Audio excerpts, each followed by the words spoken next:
खबर सहरसा जिले के सिमरी बख्तियारपुर नगर परिषद मुख्यालय स्थित बख्तियारपुर थाना परिसर से है, जहां पर नए कानून प्रभावित होने को लेकर एसडीपीओ मुकेश कुमार ठाकुर के अध्यक्षता में एक कार्यशाला आयोजित की गई। आयोजित कार्यशाला में पुलिस पदाधिकारी के द्वारा स्थानीय जनप्रतिनिधि समेत अन्य गणमान्य नागरिकों को विस्तार पूर्वक जानकारी दी गई। बताया जाता है कि नए आपराधिक कानून प्रभावी होने को लेकर सिमरी बख्तियारपुर एसडीपीओ मुकेश कुमार ठाकुर की अध्यक्षता में बख्तियारपुर थाना में एक भव्य कार्यशाला का आयोजन किया गया। आयोजित कार्यशाला में एसडीपीओ मुकेश कुमार ठाकुर व अन्य पुलिस पदाधिकारी के द्वारा नए कानून के बारे में उपस्थित गणमान्य नागरिक, जनप्रतिनिधि व अन्य लोगों को विस्तार पूर्वक जानकारी दी गई है।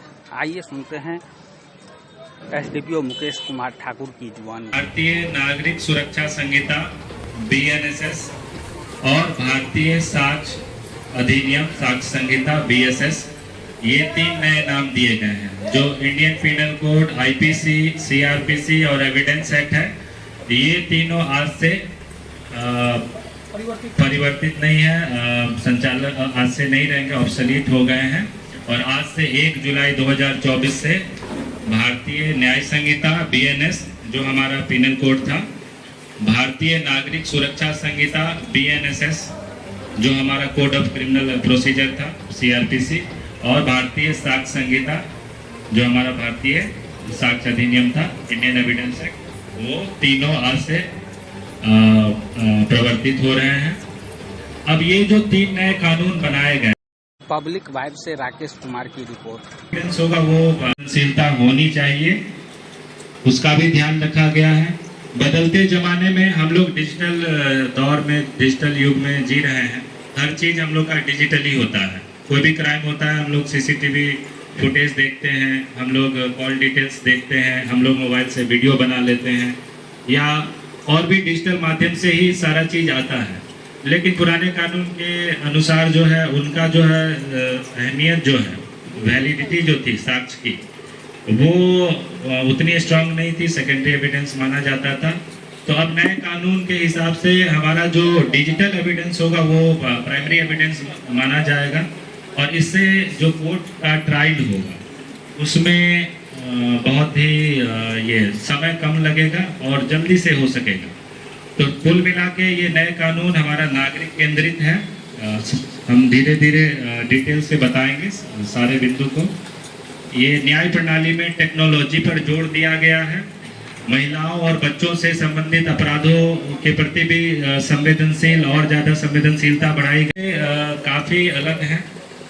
पहले भी जो चूँकि अंग्रेजों के ज़माने से हमारा इंडियन पीनल कोड चला आ रहा था, बहुत परिवर्तन किया गया। 2013 में हुआ संशोधन, 18 में संशोधन हुआ, निर्भया कांड के बाद भी बहुत मेजर संशोधन हुआ। जस्टिस वर्मा कमेटी आई थी, उनके द्वारा बहुत ही सुझाव दिया गया और बहुत संशोधन भी हुआ। धीरे धीरे करके इस कानून को महिलाओं और बच्चों के प्रति अपराधों के लिए बहुत संवेदनशील बनाया गया, बहुत सख्त बनाया गया।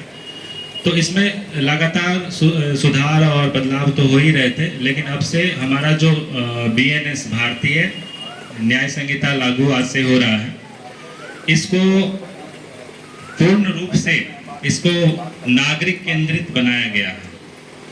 इसमें आम नागरिकों को ध्यान में रखकर ये कानून बनाए गए हैं। इसमें आम नागरिकों को जो पहले कानूनी अधिकार नहीं थे, उनको इस नए कानून में समावेशन किया गया है, उसको समाहित किया गया है।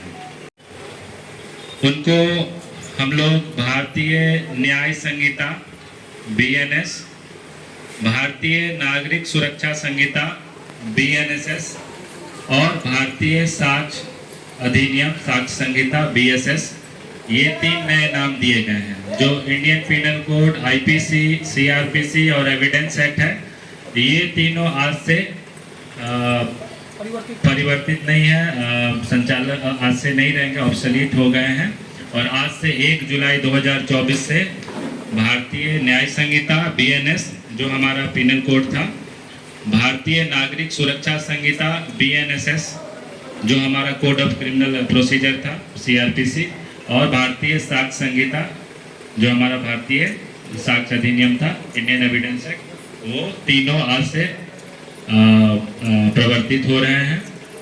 अब ये जो 3 नए कानून बनाए गए हैं और आज 1 जुलाई 2024 से ये तीनों नए कानून का प्रवर्तन किया गया है। आज से ये प्रभावी है, आज से ये लागू है। अब जो भी हमारा नया FIR होगा या जो भी चीज़ें होंगी, हमारी जो भी प्रोसीजर फॉलो की जाएंगी पुलिसिंग में, जस्टिस सिस्टम में, कोर्ट में, वो सब इन तीनों नए कानूनों से ही निर्धारित किए जाएंगे, इनके आधार पर ही संचालित किए जाएंगे।